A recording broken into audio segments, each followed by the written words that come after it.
Hello, everyone. I am Beth Ouellette, Chief Executive and Creative Officer of the Ouellette Group, where I get to help clients literally around the world with strategic planning and organizational change initiatives, program office setup and operations, and of course, project management best practices. I've served as a global PMI volunteer for decades, former president of the New York City chapter, actually our special guest home chapter, if I'm remembering correctly, and I'm a PMI Fellow. I am keenly interested in the evolution of PMI, its strategy. It's been 18 months since PMI introduced its new purpose and new strategy known as PMI Next. And I am here with special guest Pierre Le Manh, the president and CEO of PMI, to see where things stand with regard to PMI Next. And we're going to talk about what's on the horizon as well for PMI and project professionals. So welcome, Pierre. Hello, Beth. It's a real pleasure to be hosted by you today. It's my pleasure as well, sir. Before we dig into some of the details, would you be so kind as to refresh our memory about PMI Next, it's the strategy, and PMI's new purpose? Yeah, we actually summarized what we call PMI Next on one single page that includes our purpose, as you mentioned, our values, where we decided that we wanted to play, as we say, so the areas where we want to allocate most of our resources. And then we added a section, which of course is important for project professionals, about how we actually operate, right? How do we execute on that? Um, the purpose, the values are things that we do not really want to see change, right? So it's not that it will never change. You can't say never, but it's supposed to hold for decades. We expressed our purpose as elevating our world through maximizing project success. And it's important to think about every word. By the way, we say the other way around, maximizing project success to elevate our world. The word project success is important because we're not saying project management success. And I will go back to that. We're really focused on the outcome here and a positive outcome for the world. Our values, aim higher, make it easy, be welcoming, embrace curiosity, together we can, guide how we behave. And behind each of these values, there are a number of behaviors that we expressed also in a fairly concise way. And I hope if you got a chance to take a look at that, you would relate to them. Then there is really the heart of the strategy. A strategy is not so much of a plan. It's more a decision of where you want to play, where you think you can do things, provide services, products that will be better than anybody else because you have something unique that you can leverage. So we identified 3 plays. The first one is, we called it community-generated knowledge platform and resources. So it's basically about all the content, the huge community that we have of experts that is unique, that nobody can really match. But of course, you need to gather all the knowledge that they have and make that collective knowledge available to each individual, right? Ideally, that's the vision. Then we have this concept of career-long learning and development. We've always been good at preparing people for, let's say, the PMP, right? Which is more or less mid-stage career after the first third of your career. We also have our chapters, which offer development opportunities. You mentioned, Beth, that you've been volunteering for a long time.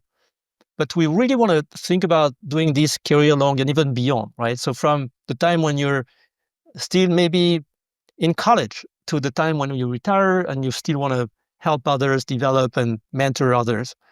And then we have this area of the most trusted gold standard professional certifications in the world.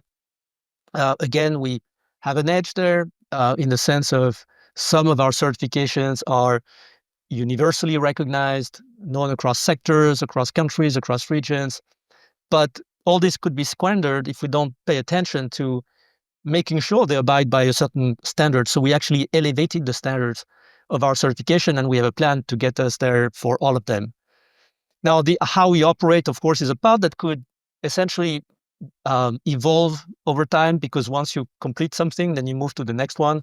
It's basically a list of initiatives and also a description of our operating model, being global, allocating our resources in a certain way between what is new, what is day-to-day business, et cetera, et cetera.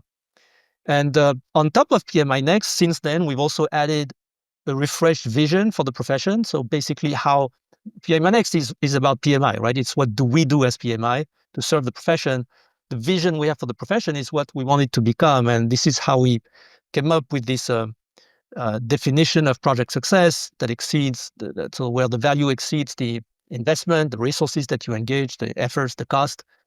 And then the more framework, which is the call to action to enable that and how the profession needs to evolve, right? And all of that is supported by 8, we call them content and innovation platforms that support the vision. Those are themes, right? AI, sustainability, agile, product management, change management, PMOs, giga projects, social impact. They guide us in terms of in which areas of expertise do we want to invest and how do we want to help the profession elevate itself. Wow. Very, very comprehensive. Some strategies focus on the what and the who and the how. This goes well beyond that, even into projecting into the future. You mentioned those 3 key pillars, if you were. Can we go a little bit deeper in each one of those? And starting with our first one, the community generated knowledge platforms. These are a mouthful, all of them.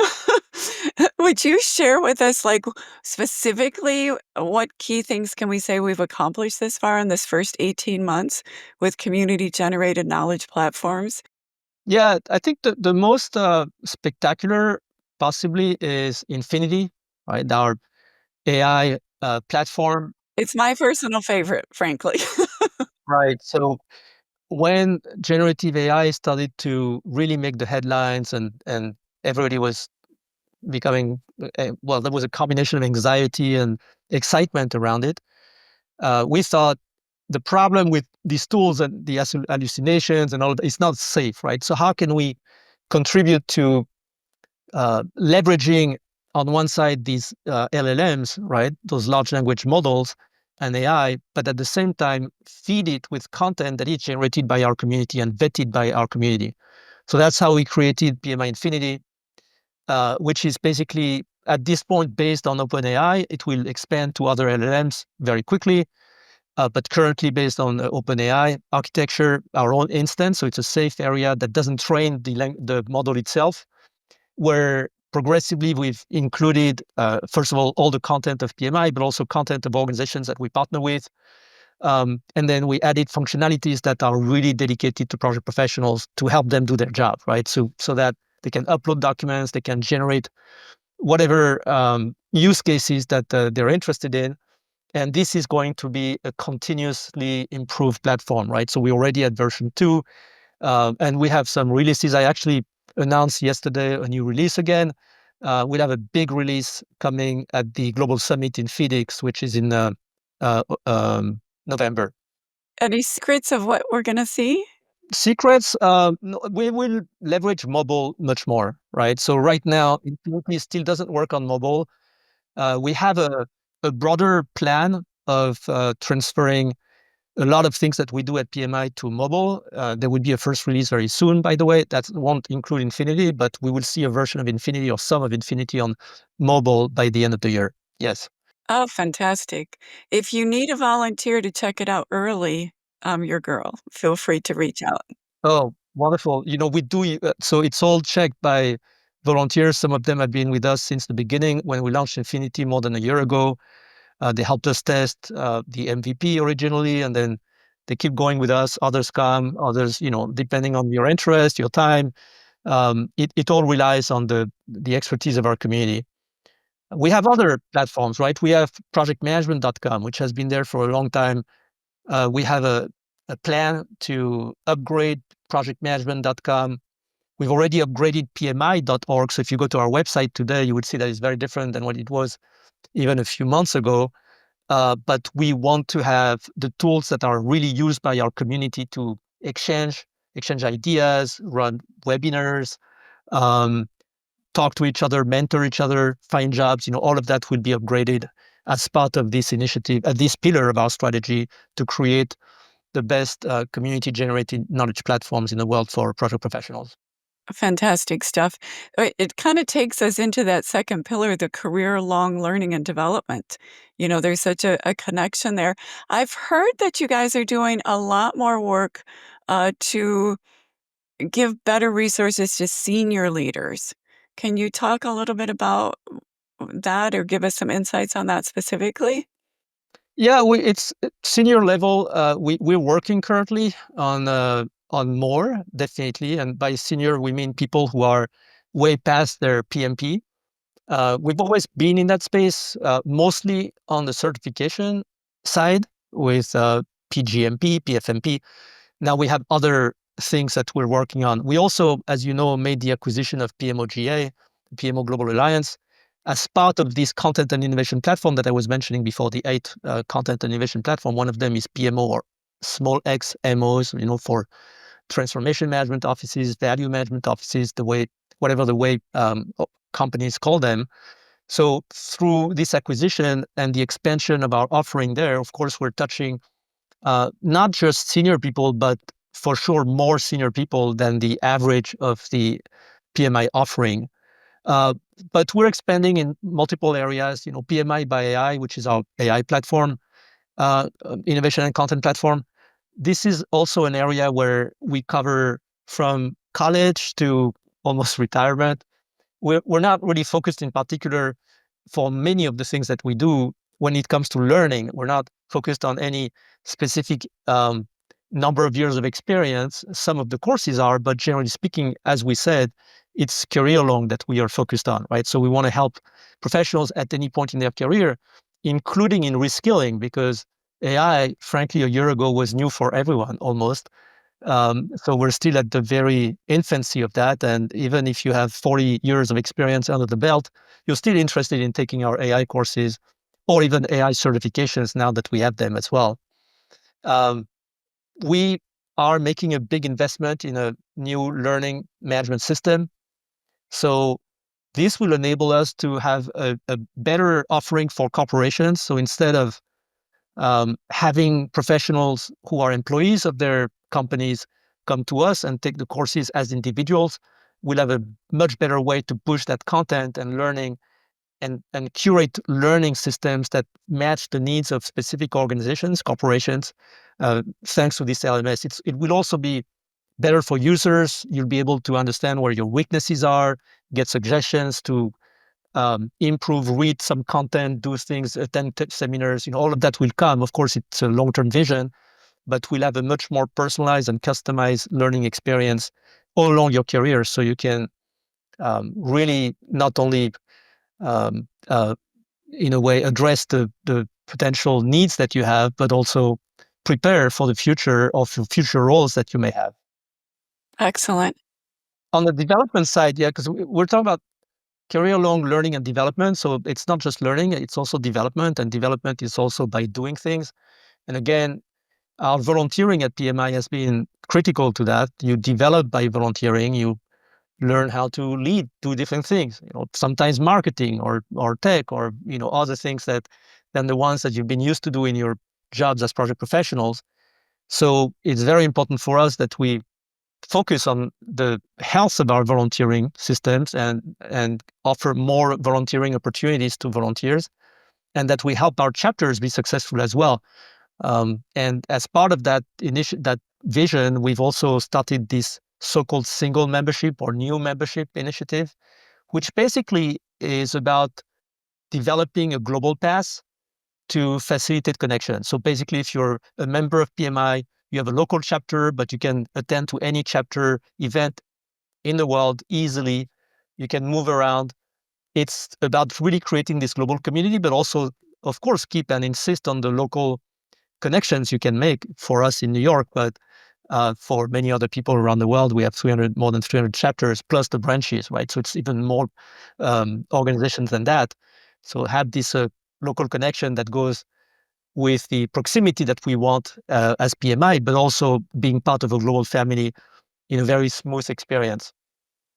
You touched on the gold standard.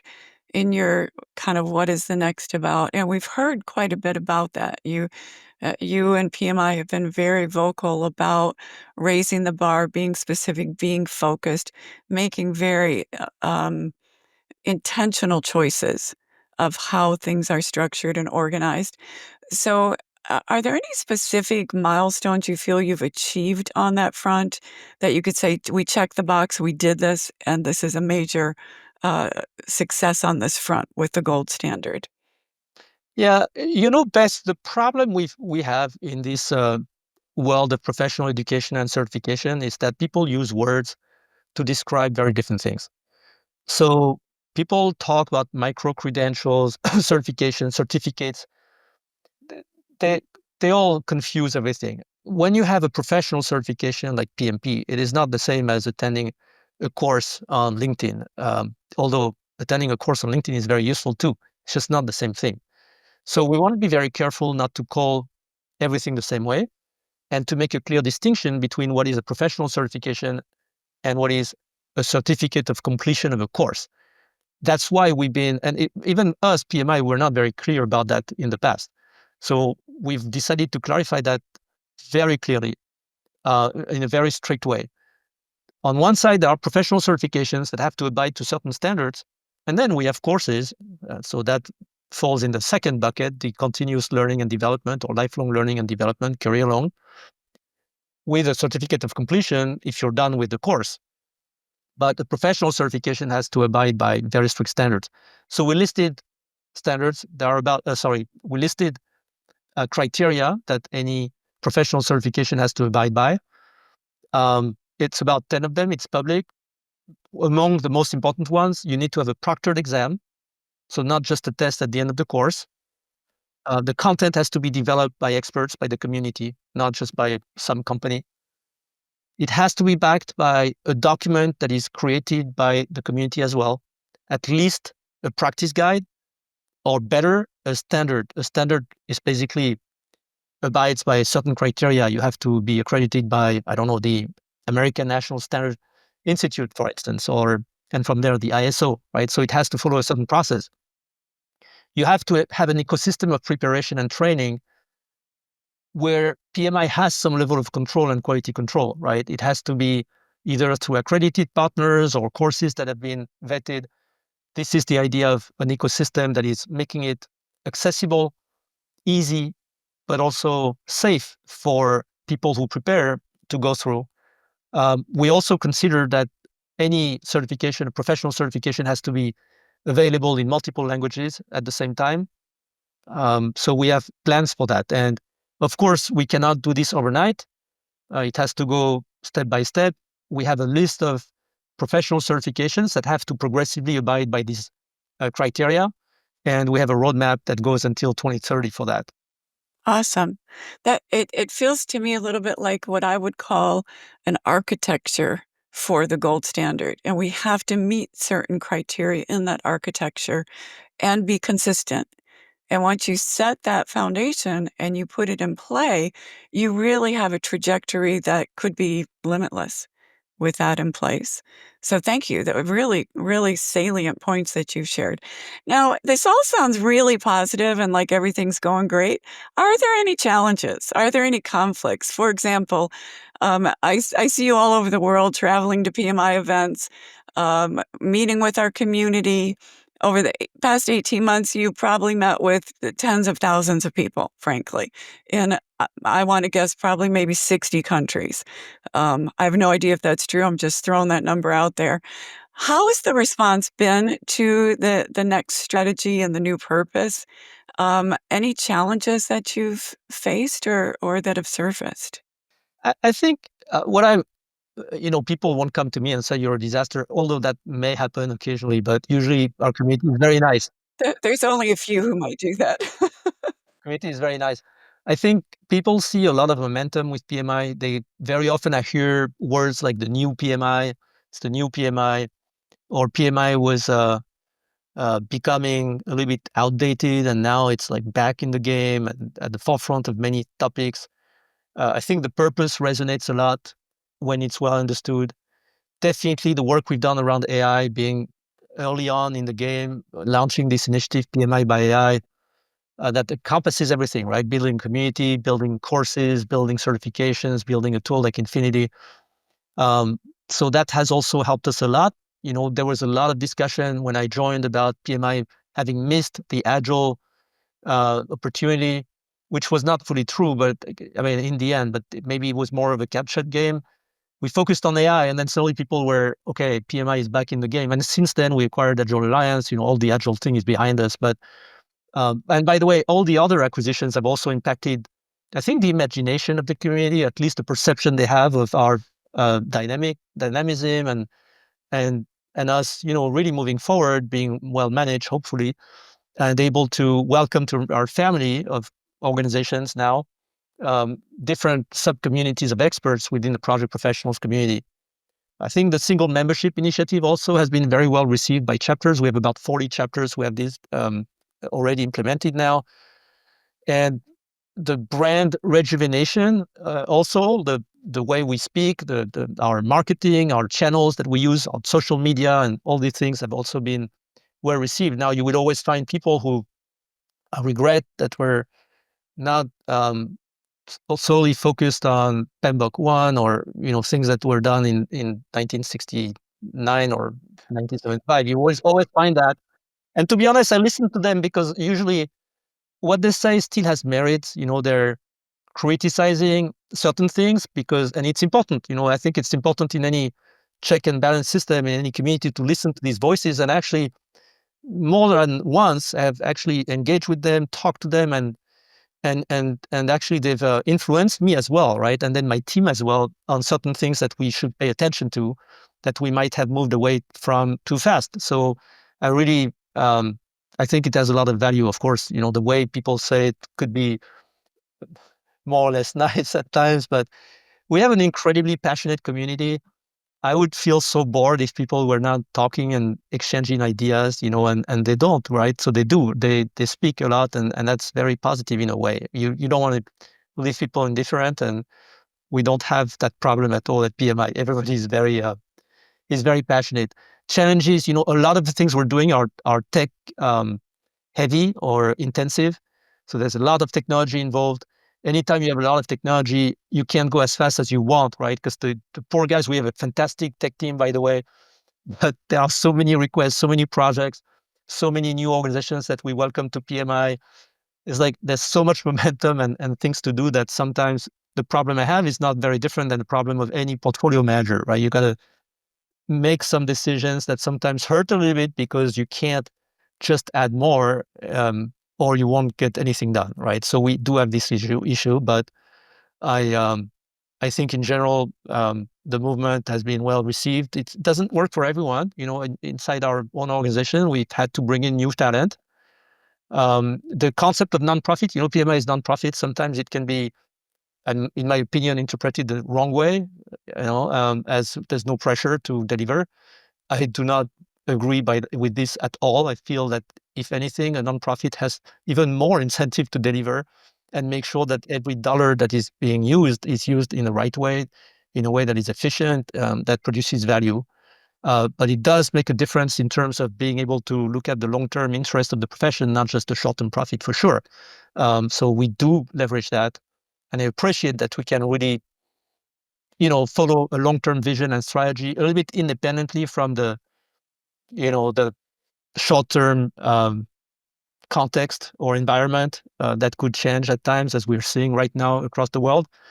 And it also helps me be very much in sync with our board of directors who represent the members, right? And also have in mind the long-term interest of the profession more than the short-term, delivery of the next week or the next month or the next quarter, like many companies do. Well, as one of those people who's been involved with PMI for well over 20 years, I appreciate the integrity that you're maintaining with the core of the intention while helping us move with new technology, with new aspirations, with new possibilities, with the mergers and acquisitions into a very positive position for the future.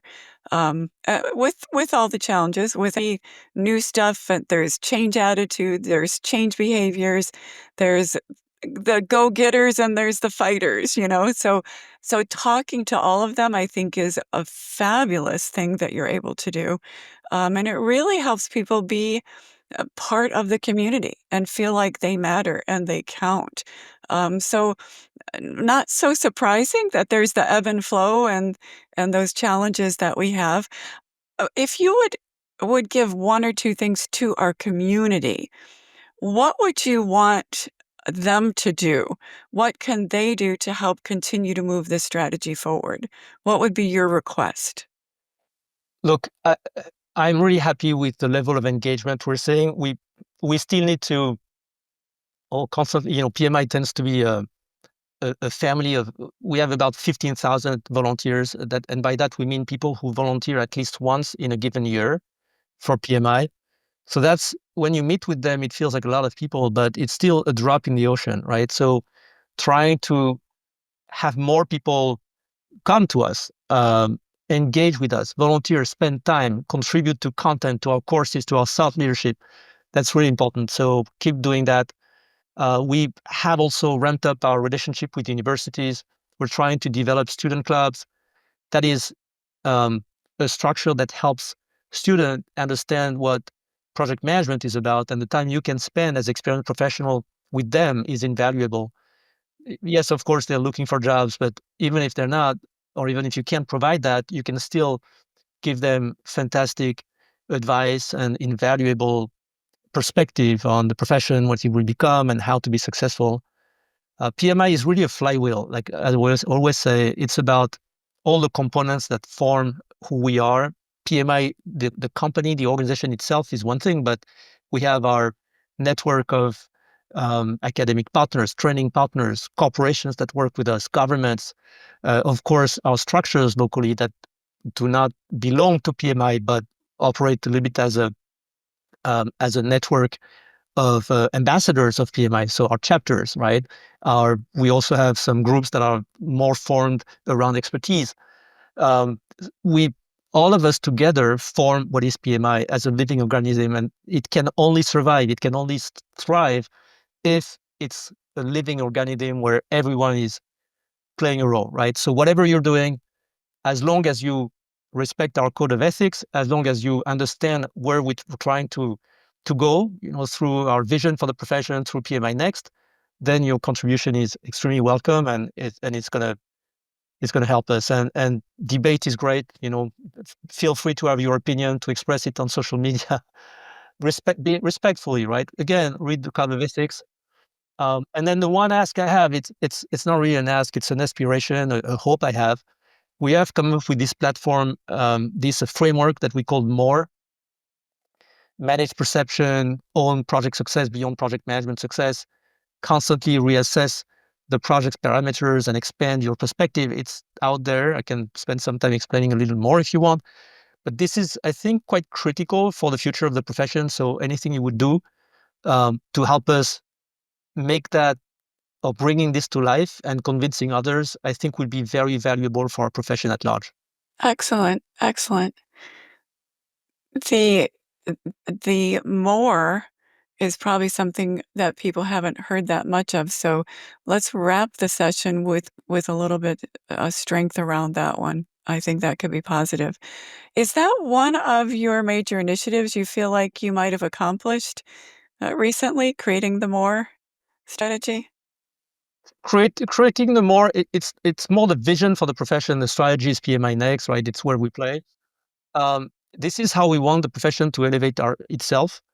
So it came from a massive research project that we launched last year, where we wanted to understand how to better define project success as opposed to just project management success, right? So not just the triple constraint. So the true value proposition. Yeah, and we came up with this. In addition of everything else, let's measure the value that is created relative to the resources that are engaged, right? The time and the cost. And so how do we increase project success defined that way? We came up with this framework that we call MORE, right? MORE, again, is not making people very comfortable naturally because, for instance, when you start, the M stands for managed perception. So it's about managing the perception of stakeholders, managing the perception of your investors, of the final users of the product that you're launching, if it's a project that aims at launching a product, et cetera, et cetera. So it feels like, okay, but those are not hard metrics sometimes. But the reality is there, though. Perception is reality. So thinking of yourself as someone who not only understands the needs, but also sell your project and the outcome of the project is very important. And it's uncomfortable because you feel you're made responsible for things that you're not, or accountable for things that you don't fully control. But that's exactly the situation of a CEO, for instance. Trust me, I am accountable for things I don't fully control, and I'm used to it. And so if you want to connect better with the C-suite, that's a good example of something, a shift in your mindset that you need to get to. The same with, expand your perspective. We are trying to, with this content and innovation platform, to give you knowledge across different areas, whether AI, whether sustainability, whether product management, whether agile, whatever it is, or corporate agility. This is something to be leveraged as well, right? As if you think about it, a lot of things in the tasks of project professionals is being automated by AI. And I don't know if it's going to be in the next 5 years, 10 years, 15 years, 20 years, but a lot of the work that is currently being done, the day-to-day job of a project manager or professional, will be automated. So the floor will be elevated. Even an average project professional will have a decent performance just by leveraging AI. So the question for everyone in the profession is, how do I raise my own ceiling, right? How do I become more able to lead project success beyond the execution of predefined mandates or the things that I've been doing for years, right? And that's where I really want the profession to go, and how I think PMI has a critical role to play. I don't know how long it will take, but we really want to go in this direction. You've really given us a lot of insights into the stuff that is up and coming. Thinking about the mobile apps, some of the more education and training and development, the more is the vision and how to really get comfortable with that. We have to own it and then reassess it and then expand what we've done. So it's could be daunting to some folks, but exciting to others at the same time. When you think about everything you've got, those major initiatives in the next 12 months, what's the apple of your eye, we might say? What is that one initiative that you're very excited, looking forward to getting that out into the public? Yeah, I mean, it's hard for me to say that because there are so many. It all goes together, right? It all goes together. So I so for the next 12 months, we got a lot of things that need to be done. Think about the expansion of single membership. We have a lot of tactical things, right? We're transforming our platforms to be mobile. All of that is a lot of work, and it's going to have a big impact also on our profession. It would be easier to work with us, easier to connect together. So all that really matters, and I want to make sure that this is going to work well.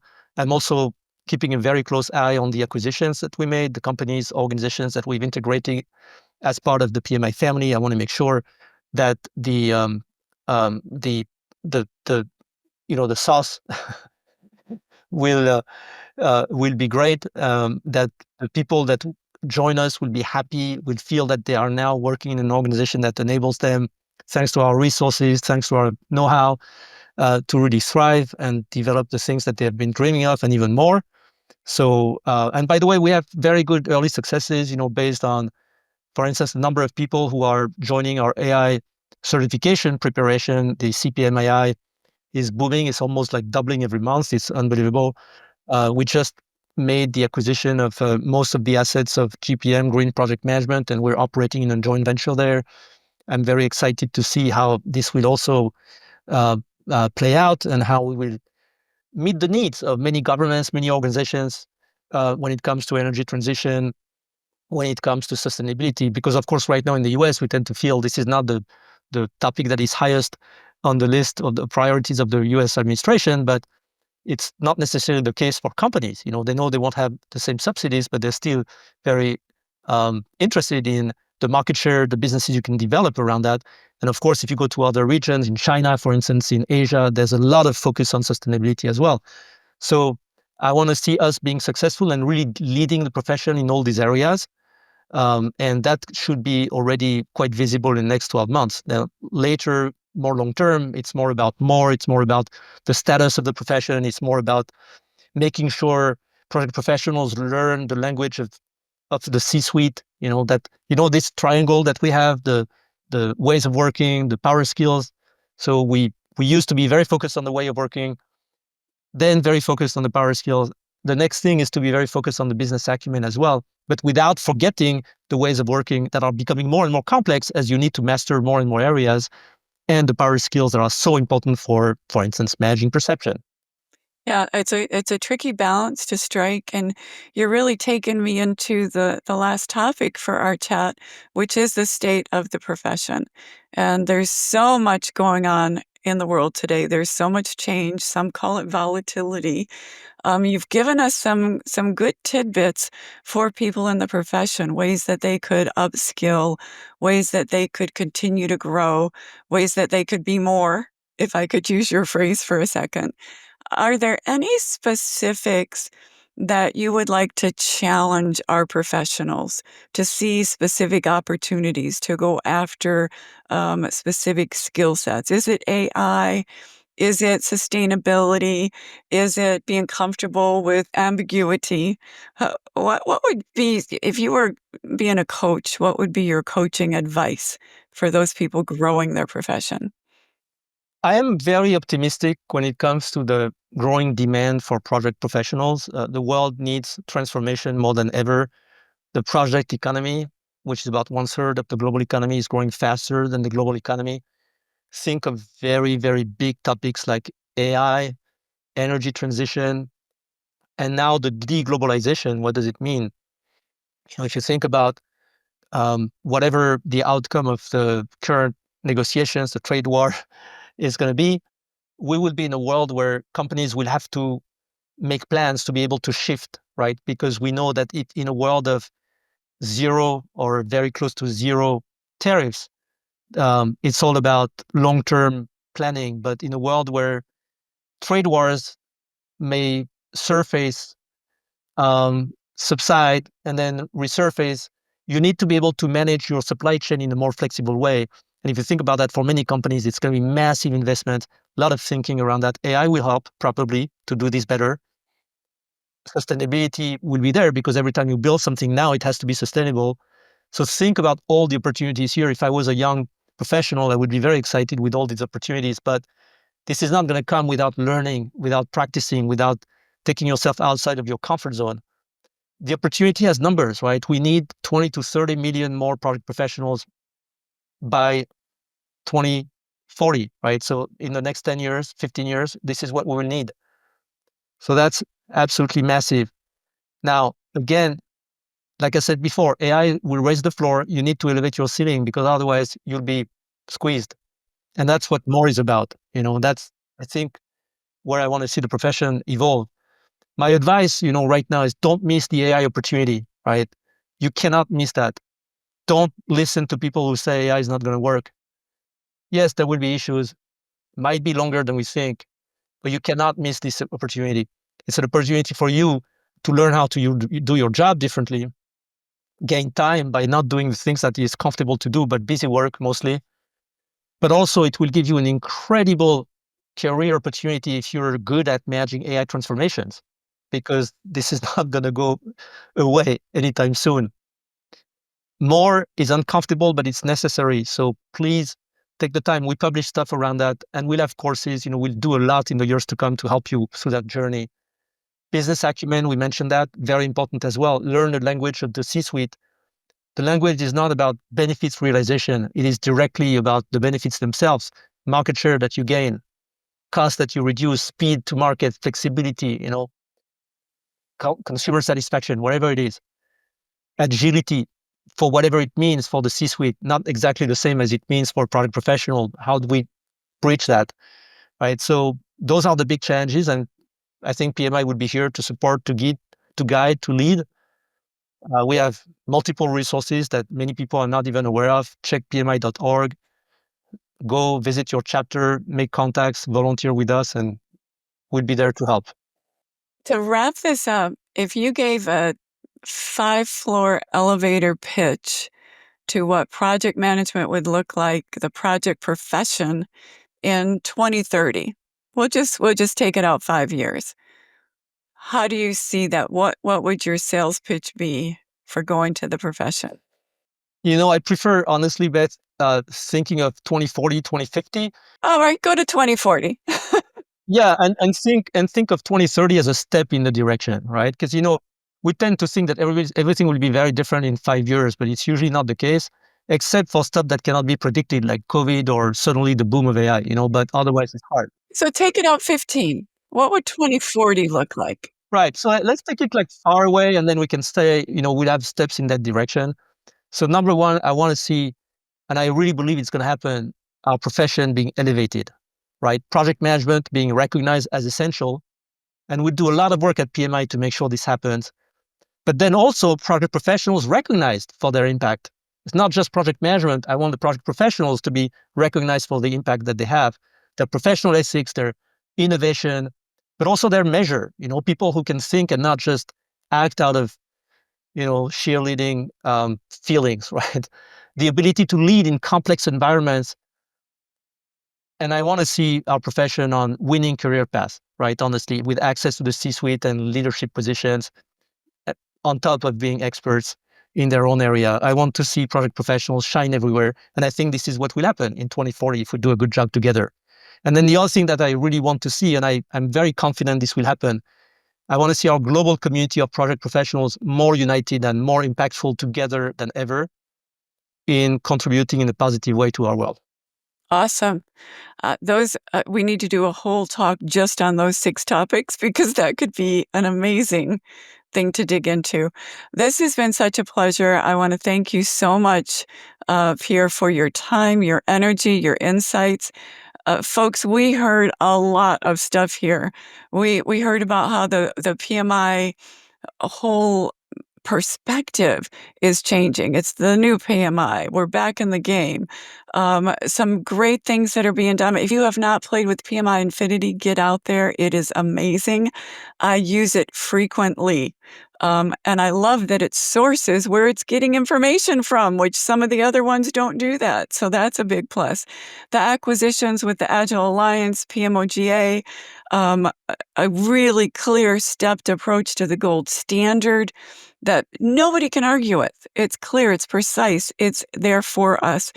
And then really pushing ourselves into managing those perceptions, owning what we're doing, how we're doing it, reassessing and expanding, getting into that more vision for our future, all built around that PMI Next, which talks about the people and the what and the how and the pillars that we've discussed and so much more.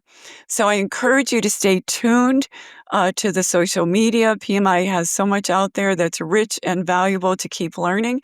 And of course, as Pierre said, check out PMI.org. We have lots and lots of resources there.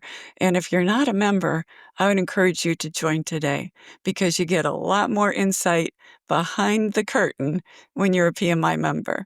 So thank you so much, Pierre. It's been a pleasure to chat with you today. Same here. Thank you so much, Beth. Always a pleasure to see you.